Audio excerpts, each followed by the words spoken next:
I started FAIR because I've always been obsessed with the small businesses that make up the communities we live in.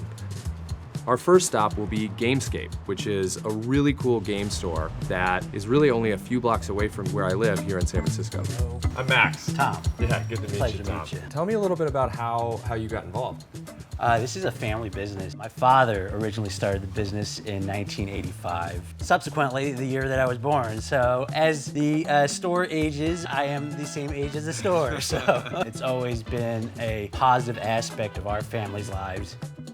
People visit the shop mainly because they want to be entertained. Modern day board games. Our best sellers rack over here are collectible card games. Our vast wall of jigsaw puzzles. My wife loves jigsaw puzzles.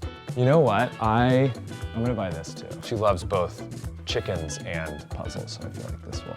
Well, you've made a great choice, Max. Regulars make the stores. If it weren't for the regulars, we wouldn't be in business. Every Wednesday night at 6, we invite some of our community members to use the game room. Right now we have about 36 people who show up. Not only do you get to purchase the games here, but we want to support the communities by providing a space where people can play. Thank you. Thank you so much. Perfect. All right, I'll see you around.